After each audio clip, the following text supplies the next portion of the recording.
What's up guys, Asian here again with another build video, and today we're going to be going over the Templar Tank. The Templar Tank is usually regarded as one of the worst classes when it comes to tanking, and that's mainly due to the fact that it doesn't have quite as much sustain options as compared to a Dragon Knight or Warden tank, or even compared to a Sorcerer tank. Plus it has limited group utility. However, Templar tanks do have very strong uses in very niche scenarios here. So a common example that I go to is for Asylum Hard Mode. Mechanically Challenge actually has a Templar off tank, and they mainly use that for the additional Purify synergy as well as the very powerful self-heals and healing ability that a Templar tank has to offer. So kind of related to that, Templar tanks are probably one of the better options if you want to do something like a heal tank. So, you know, in 4-man content, a lot of 4-man content can be cleared with just a tank and 3 DPS with good healing support. So a lot of the times the tank will slot something like Vigor, so that way they can provide additional heals to the DPS. Templar tanks make one of the better options when it comes to heal tanking because they do have more sources of healing than the other classes, with the exception of maybe being the Nightblade. So that's kind of where the Templar tank kind of falls right now. You can definitely clear vet trials on a Templar tank. I've seen Templar tanks main tank plenty of vet trials before. Just do keep in mind though that there is a steeper learning curve when it comes to learning how to sustain yourself and learning how to mitigate damage as a Templar tank compared to a Dragon Knight tank, because you just don't have the same tools in your abilities to help out your sustain too much. So, just like our other build videos, we'll be going over our gear, our skill points, our skills, our CP point distributions, our attribute race, things like that. Unlike with DPS, because we don't necessarily have a rotation as a tank, instead I'll be going over kind of what I'm looking for in a tank while I'm tanking different content, what kind of buffs I'm going to try to prioritize, things like that. So that's what we're going to go over at the end of the video instead of your typical DPS rotation. So let's go ahead and get started here with our gear. So this is going to be a very stereotypical tank setup. So we're going with Ebon and Alkosh. So that's pretty much the go-to for tanking. Ebon, Alkosh with the lightning staff backbar, that's going to be this build. But I will go over gear substitutions that you could use depending on the situation, because if you are going to be doing vet trials, you will need to have a couple of different gear combinations set in place depending on what you guys are going for and what your raid lead is looking for the specific trial that you're running. So first things first, starting off with our monster helm, we are using Swarm Mothers, so this is going to be the replacement for chains. Templars, unlike Dragon Knights and Wardens, do not have an ability that pulls enemies to you. So in order to achieve that, you're going to be using Swarm Mother instead. So whenever you block an attack from an enemy that's further than 5 meters from you, basically you pull the enemy towards you. And so that basically acts as a chain. The only issue is it only really works for ranged adds, so you know, archers and casters. So if you have a melee ad that needs to be pulled to you right away, a good example would be Zahasha's cat ads that spawn. That's Swarm Mother's not going to be useful there because they won't be able to get pulled to you right away. So that's kind of the downside of Swarm Mothers. It is a very good substitute, but it's not the perfect substitute for chains. Obviously, Swarm Mothers is not going to be very useful for you in a boss fight because stamina regen, you don't regenerate stamina while you're blocking, so that's pretty much a wasted 1-piece, and the 2-piece obviously doesn't affect bosses at all. So if Swarm Mothers is mainly going to be used for fights where you have a lot of trash, so a lot of casters, so it's pretty useful for 4-man content or against bosses that have ads that you're able to chain in because they have ranged attacks. Otherwise, you're going to want to go with one of the other 3 main tank monster helms, which are going to be Bloodspawn, Lord Warden, or Thurvokun. Bloodspawn is for the ulti regen, so that's why you would use Bloodspawn. Lord Warden's gives you a very powerful resistance buff. It's a little bit stronger than the one that Bloodspawn gives you, plus it's a lot more consistent. Plus, in addition to that, it also helps gives a nice resistance buff to people within 8 meters of you, so that's a really nice buff there. And Thurvokun is basically an AoE minor main. Templars don't have a source of minor main like an AoE minor main. You can only apply minor main one at a time using Heroic Slash. So Thurvokun is very useful for trash pulls or for boss fights where you have a lot of dangerous ads that are spawning, if you want to apply minor main to a bunch of different enemies all at once. So those are your options for monster helms there.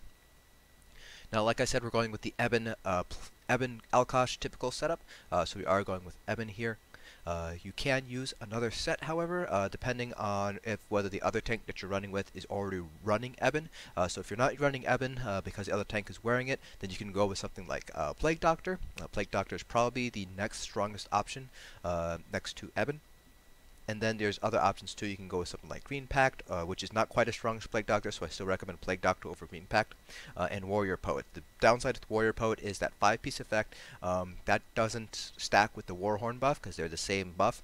So you basically have a permanent Warhorn health buff, but when your Warhorn is up, you're not getting any additional benefit out of that. You're only getting the extra stamina and magicka from Warhorn. So that's kind of the downside of using Warrior Poet there.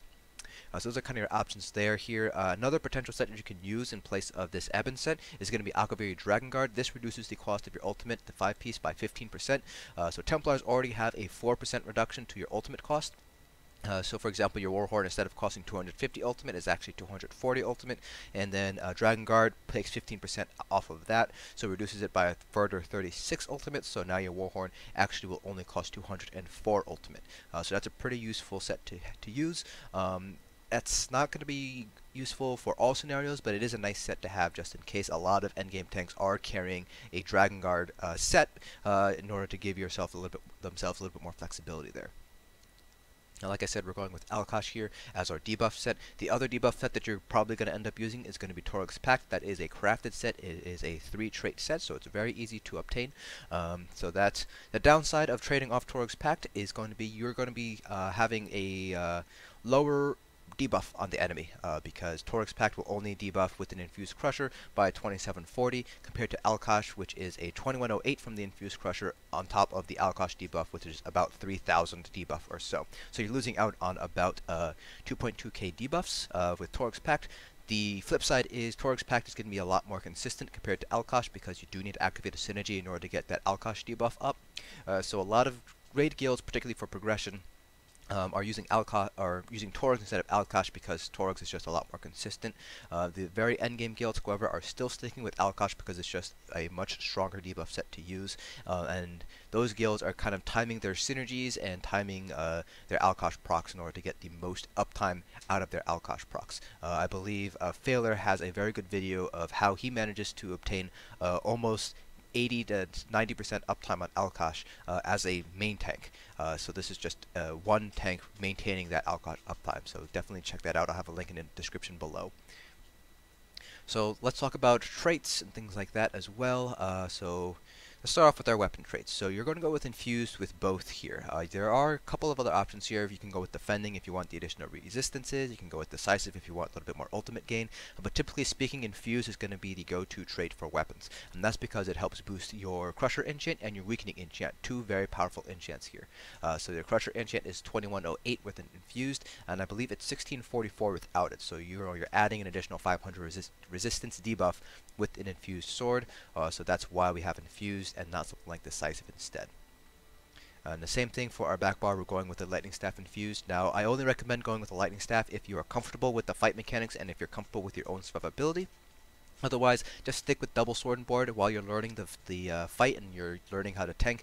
Your Lightning Staff is very nice to increase your enchant uptime with Blockade as well as help out with off balance, but you will trade off a lot of survivability on your back bar as a result of using a lightning staff, so that's why I only recommend you do this if you're comfortable with the fight and you're comfortable with your survivability. I do not recommend you do this if you're just learning how to tank. If you're learning how to tank, just go with a sword and shield. Same thing though, infused with a weakening enchant on your weapon, and then your shield can be infused with a prismatic enchant here. Now, speaking of your shield enchants, for our armor enchants, there's pretty much two options you can go with. I prefer to go with large infused with prismatic enchants and small sturdy with health enchants. But there is the other option, which is just go all sturdy. You still have health enchants on your small pieces, you still have prismatic enchants on your large pieces, but instead of infused on your large, you're just going with all sturdy. And that's to maximize the reduction in block cost, because they did change how block cost was calculated in the Dragon Bones update. So it is going to be generally a little bit more expensive, especially if you're already running shield play enchants, which you typically will. So that's why a lot of tanks are now switching over to increased sturdy pieces here. Of course, you can kind of mix and match however you like. For example, you can go with 2 infused and 2 sturdy pieces. That's kind of up to you how you want to do with that. So my personal recommendation is, tank a couple of vet trials, see what your sustain is like. If you feel like your sustain is fine, you can probably slowly trade off one piece at a time for an infused. Take out a sturdy, put in an infused, and until you feel like you can't sustain anymore. So me personally, I don't have any issues sustaining with only 4 sturdy pieces on most vet trial content. In fact, the only vet trial content I really have had sustain issues with would probably be Halls of Fabrication hard mode. The Assembly General as the off tank, and I've figured out a way to kind of help out my sustain there. Just timing ultimates and things like that. So it's kind of up to you. As a tank that's just starting to learn how to do vet trials, who are just starting vet trials, I would recommend going with all sturdy if you got it. That just helps out your sustain more than the additional resources from infused would. So that's my recommendation here. Go slowly switch over to infused as you get more comfortable with your own sustain and your ability to sustain during a fight. For our jewelry enchants, I'm going with 2 shield play and 1 reduced stamina cost. So like I said earlier, ZOS changed the way that the block cost reduction was calculated. They reduced the base cost, but they also shifted where the shield play enchant is factored into the ultimate equation that calculates out how much cost of blocking is. So if you're running 3 shield play enchants, that is still going to give you the largest reduction in the cost of blocking, but it's not quite as strong as it used to be back before Dragonguard was released. So now there is a little bit of math involved. I believe Leofa on the EU server has figured out kind of the math behind it, and so the recommendation now is to go with 2 shield play enchant and then 1 reduced stamina cost enchant to kind of meet a balance between cost block reduction and sustain from using your taunts and your other abilities that use stamina very often. You can, again, go with all shield play enchants like you used to, and that's not that big of a deal because it's still going to give you the largest reduction in your block cost, but depending on how many times you're going to be taunting, how many times you're going to be using Heroic Slash and other stamina using abilities, reduced stamina cost enchants can become very powerful as well in this current tank meta.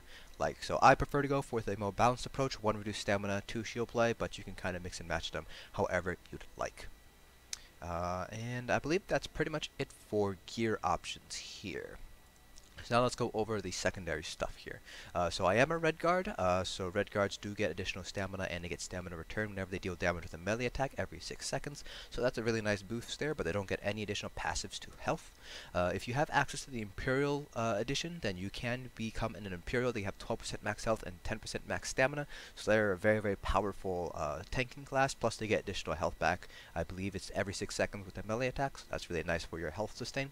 Argonians are a very powerful choice as well. They get some max health, they get max magicka, plus they get additional 5% healing received, so they get a little bit more additional healing done to them.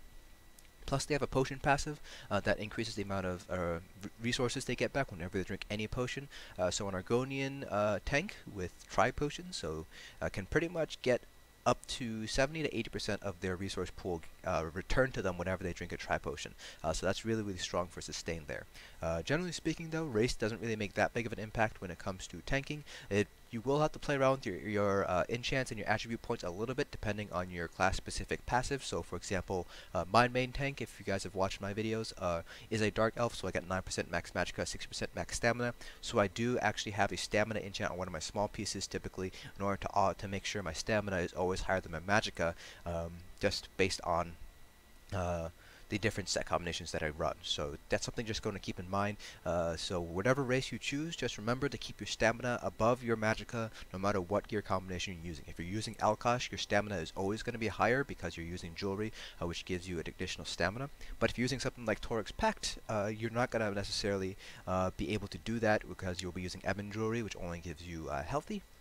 So you only get additional health, so that's something you're going to have to be mindful of depending on your race. So for example, Argonians, you get max magicka, but you don't get any max stamina, so you might need to play around with your attribute points, play around with your enchants to make your stamina higher than your magicka. Speaking of attributes, I have 50 into health, 7 into stamina, and 7 into magicka.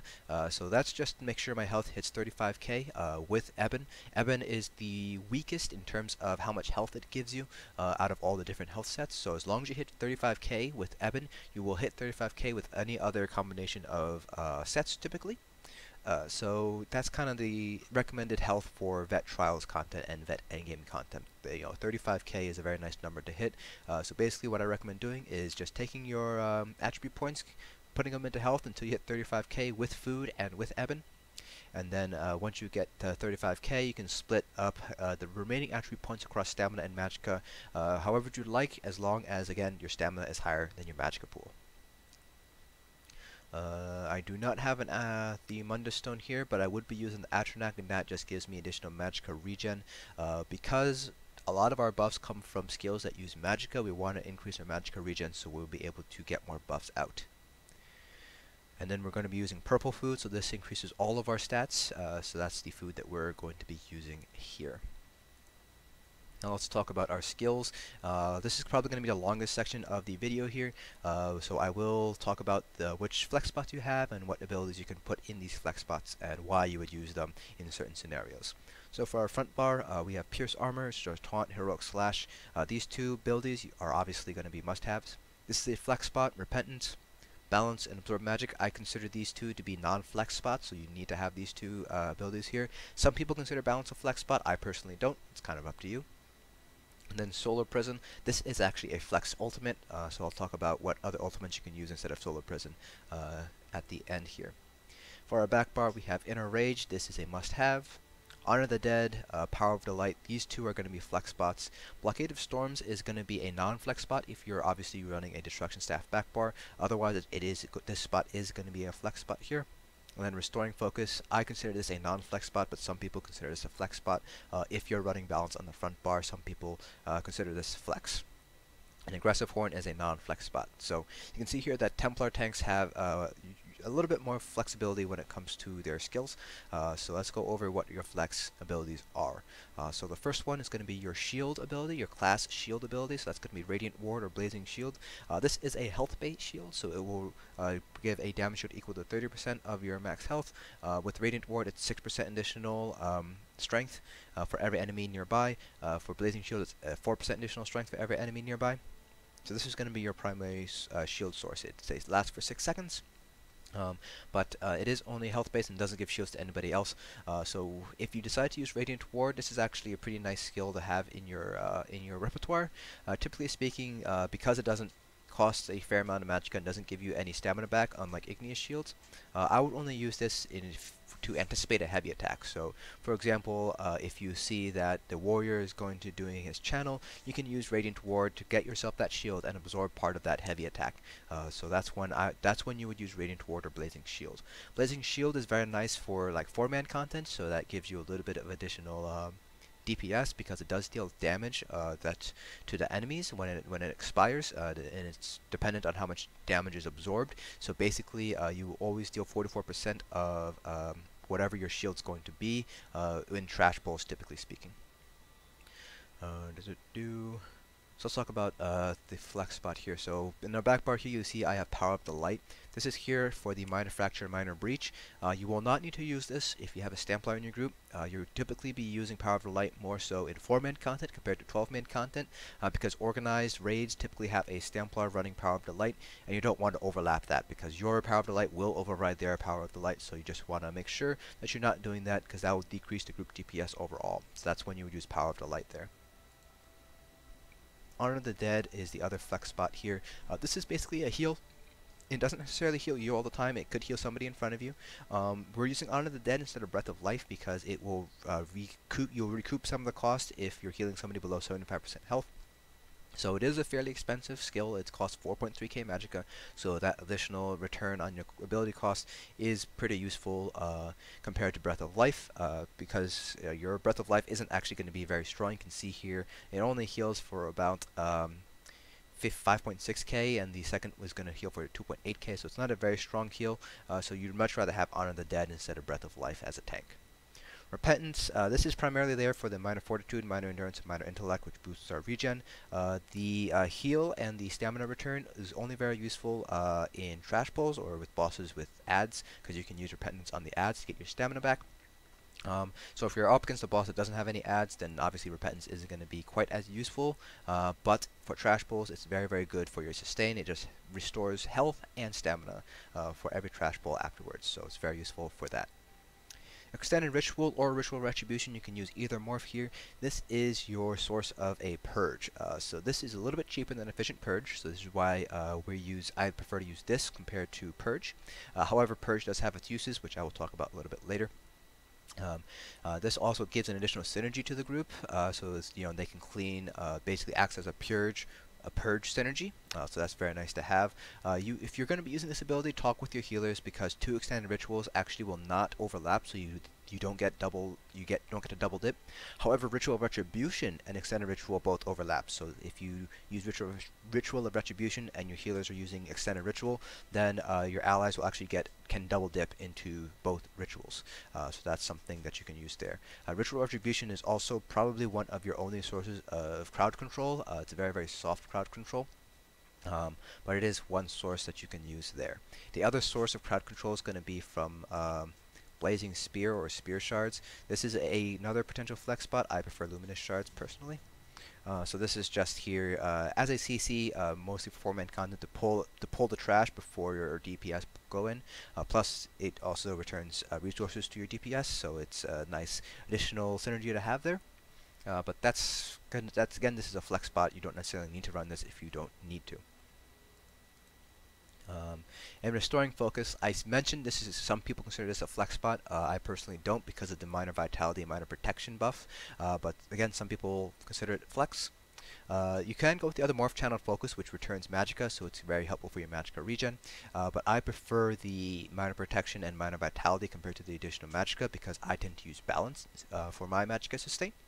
It does last for 8 seconds after you leave it, so the duration of the rune itself is 18 seconds, but it lasts for 8 seconds afterwards, so it's actually a 26 second duration, so just keep that in mind. The downside is you do have to be within the rune in order to get the buff, so if you have to move around, then you're going to have to recast it. It's not a very expensive skill, so there is that, but if you're moving around a lot, then you will have to recast it fairly often, so just be mindful of that when you're using Restoring Focus.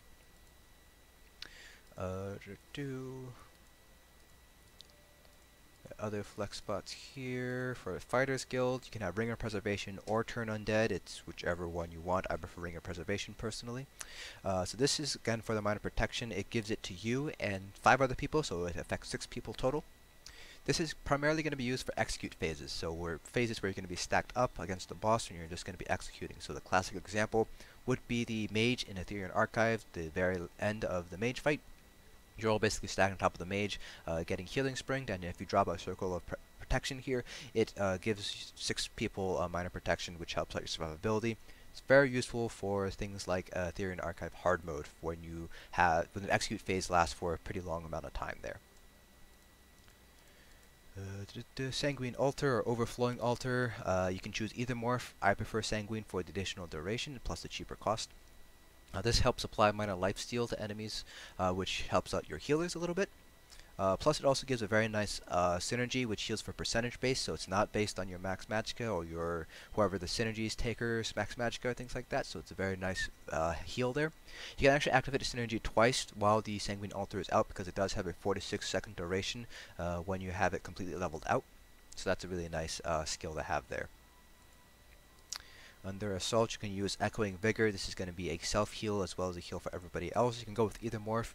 It does use stamina, so just be mindful of how often you're using Vigor, because you don't want to run out of stamina. You want to conserve as much stamina as you can for blocking. Rapids, this is mainly here for speed runs. You should have this unlocked for score runs for your group if you guys are one of those guilds. Efficient Purge, this is more expensive than Extended Ritual or Ritual Retribution by about 800 to 900 additional Magicka. But it does clean not just yourself but other people in the group, so up to 5 other people. So if you are running content where you're going to need to help purge debuffs from the group, then you're going to want to run Efficient Purge instead of either of the ritual morphs. Then Stalwart Guard is another option, flex spot here. You will need to double bar this, so you'll have to have this on both bars in order to take advantage of it. Typically speaking, this is going to be used on a ranged DPS to give them that minor force buff. You will take more damage, but because the damage is mitigated twice, once for the DPS and once before it's applied to you, you actually don't take as much damage because you have plenty of damage reduction already. So this is really useful for improving your ranged DPS's damage because of that minor force buff. You'll see this used a lot for the end game guilds that are running for the leaderboard scores, not so much for progression guilds because it is kind of dangerous to use. And that's pretty much it when it comes to your flex abilities. Now for ultimates, Solar Prison is a ultimate that you might be asked to use because it does deal major maim, which reduces damage done by 30%. So there are some strategies that make use of Nova. A good example would be something like Hall of Fabrication, the Execute phase on the Assembly General. Some groups, depending on the DPS levels, might drop a Nova at certain percentage points just to reduce the damage that's incoming from the Execute phase. If you're not going to be using Nova, then you can use something like Replenishing Barrier here. This gives everybody a shield, plus you get 10% additional Magicka regen while it's out, as long as you have the Magicka Aid passive. And there is one other ultimate that's kind of not really talked about too much for Templar tanks. That's going to be Remembrance. Let me just unlock it real quick. So Remembrance is going to be is a heal ability, but there is a channel associated with it, so it's a 4-second heal. So just be mindful of when you activate that for the heal. But you also gain major protection for 10 seconds. Now you actually can block cancel out of the channel time. So if you use the ultimate and then block immediately afterwards, you actually stop using the ultimate altogether. However, you still gain that major protection for 10 seconds. So that's why you would use Remembrance here. This is a very selfish ultimate, as you can imagine. So you are giving up Warhorn, but if you do need that additional survivability, then Remembrance is a potential ultimate option to use. You just have to remember to block cancel out of the channel time when you activate it. Otherwise, you're just going to be a sitting duck for any boss that's going to decide to smack your face in. Now let's go ahead and talk about our CP points. So the CP cap is 720, which gives us 240 points to split across the different constellations. Starting off with our green CPs, we have 64 in Arcanus and 64 in Tenacity. You can go up to the next jump point, which is 75 for both, but you will end up having less CP to put into Shadow Ward. So I have 56 in the Shadow Ward, 28 into Tumbling. This is here for the reduction in block cost. And then 28 into Warlord. So again, you can put 1111 in here to hit 75. That will reduce the amount of CP points available to you for the other passives though, so that's kind of up to you how you want to deal with that. For our blue CPs, if you're going with pure tank, in other words, this tune is only for tanking, then you're going to go 100 Blessed, 100 Elfborn. Your crits chance isn't going to be very high, but you will want the occasional crit heal to heal you for a little bit more, so that's why we have Elfborn. Blessed, obviously, for the additional self-heals. And then the remaining 40 points, I like to put them into Precise Strikes, again, for the additional crit heal, the occasional crit heal from Vigor, if you're using that. It's nice to have just a little bit of additional heal off of Vigor from time to time. If you are running this tune as a DPS on the side, or a healer on the side, or mostly as a DPS, then you can redistribute your CP points accordingly to a more DPS-oriented spec. For our red CPs, I take a one-size-fits-most approach, so it's going to be good for most scenarios. It's not going to be ideal. It's not going to be optimized for every single trial, but it's good enough to get you by every single piece of content in the game. Depending on the content you're running, you might want to shift some CP points around, depending on the level of damage you're going to be taking. So if you are anticipating taking more physical damage, for example, you are tanking the Warrior in HRC, you might want to take some points out of Elemental Defender and put them into Hardy and Ironclad, just to decrease the amount of damage you're going to take in that trial. So for the balanced approach, I go 61 to Ironclad, 51 to Thick Skin, and 64 into Hardy and Elemental Defender. Now, of special note here, I'm going to talk about Bastion and Quick Recovery. These two nodes you can put points into. You can see here I don't personally have them into here. And that's mainly for the Field Physician and Infusion passive. So as a tank, you're not really going to be resurrecting too much. However, there will be scenarios where you might need to res somebody. If you're an off tank on a trial or something and you're not really doing anything, you might be asked to res somebody. So this is where these passives will come into play here.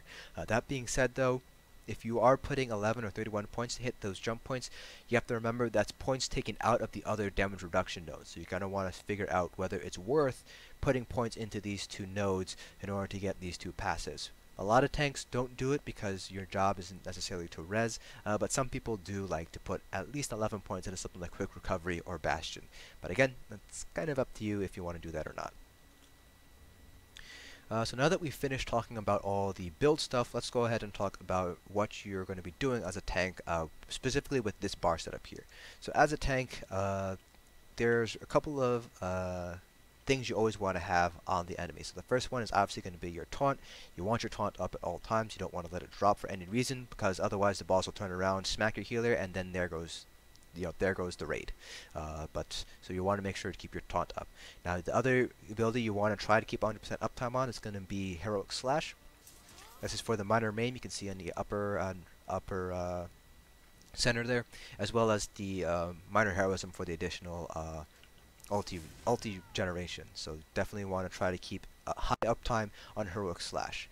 Now if you are running out of magicka, just do a balance. Just remember that it does use up health, so if you're just learning how to tank, and if your group is just learning, it's nice to let your healers know, hey, I'm going to be using balance, can you make sure I'm healed up? So you just want to be mindful of when you're using balance.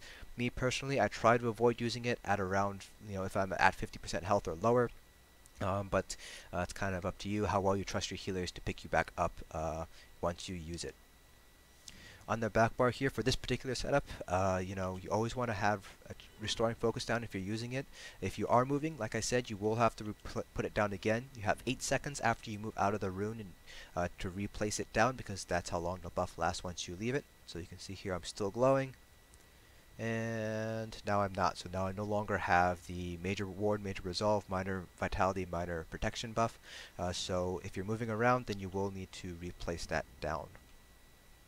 If you are running a lightning staff backbar, try to maintain Blockade of Storms for that off-balance uptime, and to get your higher enchant uptime as well. And then Power of the Light, if you don't have a Templar, just try to keep that running as much as you can. It is going to be difficult to get 100% uptime on Power of the Light as a tank, because you will be tanking mostly. So just remember to re-up it whenever you see it down. It's not the most significant priority, because again, you typically be running this more in 4-man content, and that minor resistance debuffs, they're not quite as useful in 4-man content compared to optimized 12-man trials. And then obviously Honor the Dead, you use that whenever you need a self-heal. Hopefully it'll hit you and not somebody else in front of you, because Honor the Dead is not necessarily going to be a smart heal. It won't necessarily heal you, so just be mindful of when you're using Honor the Dead. So that's pretty much it for this video. It's hard to explain how to tank without actually showing a fight, so apologies for that. I don't have a Templar tank on the live server, so this is the best that I can do for right now.